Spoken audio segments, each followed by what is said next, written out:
रायजो राजा नोंथांमोन बेखिनियावहा दिनै निउसाव नुगासिनो दङ माने हाथियार बोखांनाय हाथियार फबना दोननायखौ बोखांनाय आरो मोनसे गोदान पार्टी दानो नागिरनाय बेनि उनावहा सा 20 हमजाबाय नङा होमबा बे दिनैसिमथ' बे हमजाग्राफोरनि नामफोराथ' जेबो सिखाराखै रावबो खोन्थायाखै नामा सोरनि नाम मा नाम नाथाय बे हाथियार हमजानायनि सायावहा माने एसे जोंनिनो बिटिआर ओनसोलनि चिफ प्रमद बर' सार आरो जोंनि बर' हारिनि सासे एमपि जयन्त बसुमतारी मोना मा बुंदों बेखौ एसे खोनासंलाय नोंथांमोना बिसोरनि बुंनायनिफ्रायनो मोनथिसिगोन माने दानि जुगाव बा दानि समाव माने बिदि हाथियार लानानै बिग्रायनाय हानजाया बेसेबांखिनि गनायजाथाव आरो बेसेबांखिनि गनायजाथाव नङा बिथांमोना एसे बुजायदो माखासे बिथिङाव नायनो थांबा माने बिदि हाथियार लानानै बिग्रायनायखौ माने जों दानि जुगाव मोजांबो बुंद्रायनो हाया गाज्रिबो बुंद्रायनो हाया माखासे बिथिङावहा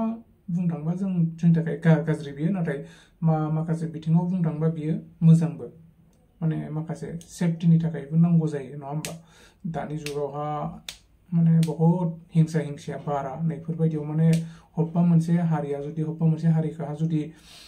एटेक खालामनो मायबा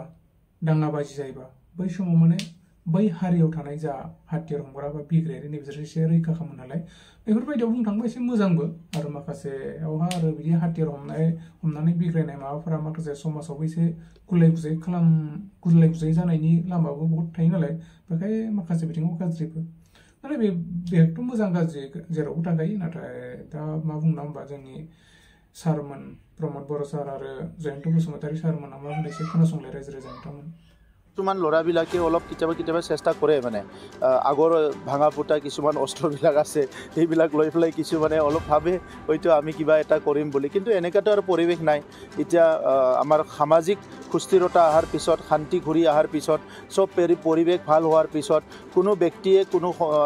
জনগোষ্ঠীয়ে কোনো মানুহে নিবিচাৰিব যে আমাৰ অঞ্চলত পুনৰ অস্ত্ৰৰ কিবা এটা এক্টিভিটি হওক এইটো কোনো নিবিচাৰে গতিকে চাওক অস্ত্ৰৰ জনজননী আৰম্ভ হোৱা নাই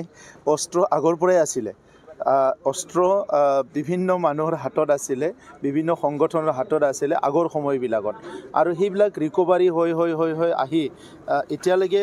এটা দুটা বা মাজে মাজে এনেকা ৰিকভাৰী হৈ আছে কাৰণ 30-40 বছৰত যিখিনি অস্ত্ৰ শস্ত্ৰৰ জনজননী বা বিভিন্ন সংগ্ৰামবিলাক হৈছিলে আৰু অকল সংগ্ৰাম নহয় সংগ্ৰাম নোহোৱা কিছুমান চক্ৰৰ হাততো আছিলে তো আজি লাহেকৈ অসম পুলিচে যিমান এক্টিভলি কাম কৰি আছে ইয়াৰ কাৰণে এই অস্ত্ৰবিলাক উদ্ধাৰ হৈ আছে আৰু সৰু সুৰা টিম মাজে মাজে ওলাব বিচাৰে ইটো সিটো কৰাৰ কাৰণে গতিকে সেই টিমবিলাকক যেতিয়া আমি গম পাওঁ আমি আলোচনা কৰোঁ আৰু আমাৰ মুখ্যমন্ত্ৰী ডাঙৰীয়া এনি টাইম এই বিষয়টো মানে তেখেতৰ কনচাৰ্ণ হয় তেখেতে এইটো চাই থাকে যে অসমত পুনৰ তেনেকুৱা যাতে পৰিৱেশ হ'ব নোৱাৰে গতিকে যোৱাকালি যিটো অস্ত্ৰ উদ্ধাৰ হৈছে এইটো বহুত ভাল কাম হৈছে আৰু তেনেকুৱা য'ত আছে বা তেনেকুৱা সম্ভাৱনা থাকে সেই অঞ্চলবিলাক বা সেই নিউজবিলাক বা ইনফৰমেশ্যনবিলাক আমিও চেষ্টা কৰি থাকোঁ যাতে বিটিআৰ অঞ্চলত বা অসমত অনাগত দিনত কোনো দিন অশান্তি আৰু হ'ব নোৱাৰে এই কথাটো সদায় আমিও নজৰ ৰাখোঁ এনেকুৱা নহয় কিছুমান ল'ৰাবিলাকে অলপ কেতিয়াবা চেষ্টা কৰে মানে আগৰ ভাঙা ফুটা কিছুমান অস্ত্ৰবিলাক আছে সেইবিলাক লৈ পেলাই কিছুমানে অলপ ভাবে হয়তো আমি কিবা এটা কৰিম বুলি কিন্তু এনেকুৱাতো আৰু পৰিৱেশ নাই এতিয়া আমাৰ সামাজিক সুস্থিৰতা অহাৰ পিছত শান্তি ঘূৰি অহাৰ পিছত চব পৰিৱেশ ভাল হোৱাৰ পিছত কোনো ব্যক্তিয়ে কোনো জনগোষ্ঠীয়ে কোনো মানুহে নিবিচাৰিব যে আমাৰ অঞ্চলত পুনৰ অস্ত্ৰৰ কিবা এটা এক্টিভিটি হওক এইটো কোনো নিবিচাৰে গতিকে শান্তি প্ৰতিষ্ঠা কৰাটোৱে আমাৰ প্ৰতিশ্ৰুতি আছিলে অসমত মুখ্যমন্ত্ৰী ডাঙৰীয়া অসমৰ চুকে কোণে য'তে তেনেকৈ পৰিৱেশ হৈছে সেইটো চব তেখেতে চম্ভালিছে আৰু বিটিআৰ অঞ্চলত আমি সদায় সেই কথাটো নজৰ দি আছোঁ थांनाय 2020 मायथाइनि 27 जानुवारियाव जि सुक्ति जाबाय बेनि उननिफ्राय जोंनि नैबे ओनसोला जोबोद मोनसे गोजोन थासारि फैबाय नाथाय सम जों नुबोदों बे थांनाय 2020 मायथाइनिफ्राय दिनैसिमनि गेजेराव मालाबा जोंनिनो बिदा फंबायनि गेजेराव सोरबाया गोरोन्थि बुजिनानै आरोबाव हाथियारनि मोनसे थासारिजों बारलांफिननाय बा थांफिननो नागिरनाय बे थासारिखौ जों नुबोदों आरो बेबायदियैनो बिथांमोनखौ बुजाय आजाय लाबोदों आरो बिथांमोना बुजिनानै फैफिनदों दा बेबायदिनो हयथ' बे ओनसोला गोबाव सम बे हाथियारनि मोनसे गोहोमाव दंमोन दा बिदिनो हयथ' माखासे हाथियारफ्रा सोरनिबा आखायाव बहाबा थालांदों दा बेफोरखौ लानानै हयथ' पुलिसा माबा मोनसे बोखांनो मोनो दा बेजों